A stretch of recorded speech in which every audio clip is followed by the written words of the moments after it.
Bismillahirrahmanirrahim. Kesuksesan di dunia maupun di akhirat.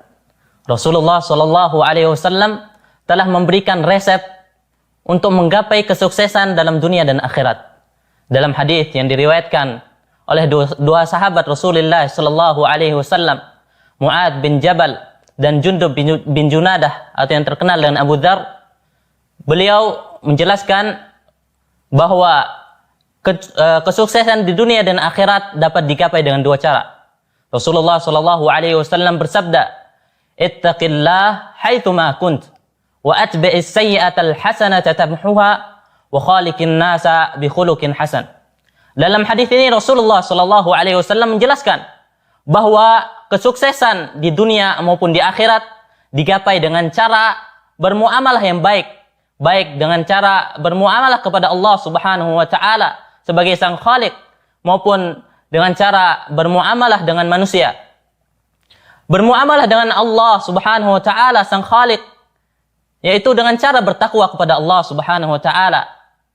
Apa itu takwa kepada Allah Subhanahu wa taala? Mungkin kita sering dengar bahwa takwa adalah mengamalkan apa yang diperintahkan oleh Allah dan Rasul-Nya dan menjauhi apa yang dilarangnya.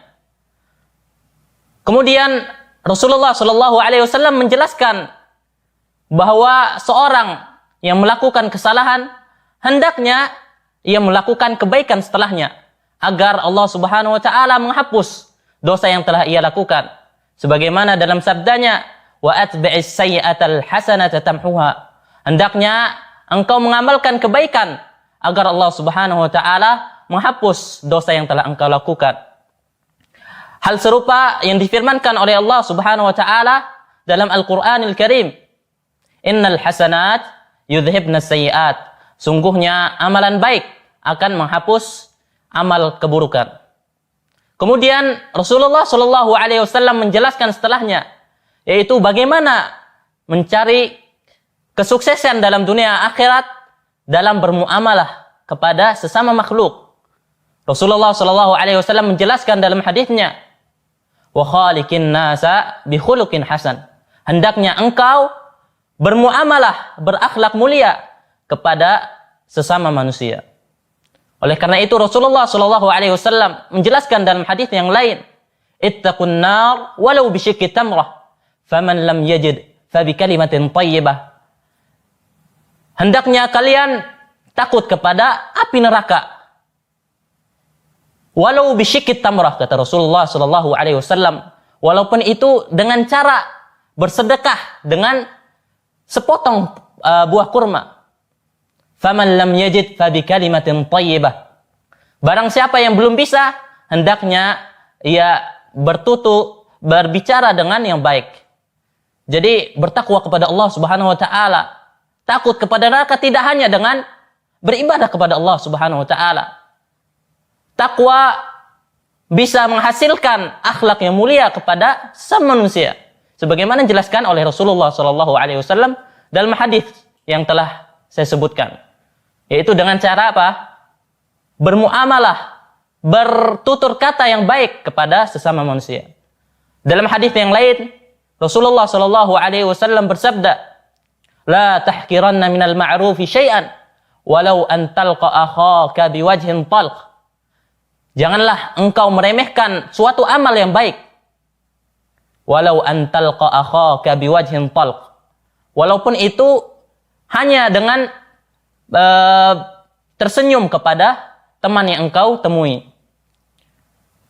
Mungkin dua kunci sukses yang saya sebutkan cukup dan semoga bermanfaat bagi para pendengar bahwa kunci sukses di dunia dan di akhirat dapat didapatkan dan dua cara. Yang pertama adalah bagaimana kita bermuamalah kepada Allah Subhanahu wa taala sebagai sang khaliq.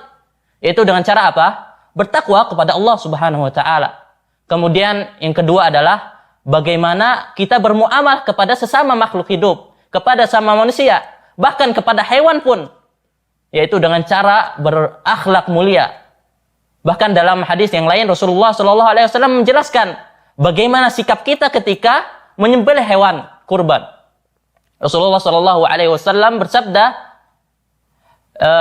Inna Allah katabal ihsan ala kulli syai'. Fa idza qataltum fa ahsinul qitlah wa idza dzabhtum fa ahsinudz dzibhah wal yuhidda ahadukum syafratahu wal yurih dzabihatah. Sungguhnya Allah telah memerintahkan untuk berlaku baik dalam segala hal. Ketika kalian membunuh seorang kafir harbi, maka bunuhlah dengan cara yang baik. Dan ketika kalian menyembelih hewan kurban, hendaknya kalian menyembelih dengan cara yang baik. Dengan cara apa? Kata Rasulullah, wal yuhidda ahadukum syafratah. Hendaknya kalian menajamkan pisau. Wal yurih dzabihatah. Dan hendaknya kalian memberi makan hewan yang sebelum disembelih. Semoga Allah Subhanahu wa taala memberikan manfaat dari apa yang telah ana sampaikan. Subhanakallahumma wa bihamdika asyhadu an la ilaha illa anta astaghfiruka wa atubu ilaik. Assalamualaikum warahmatullahi wabarakatuh.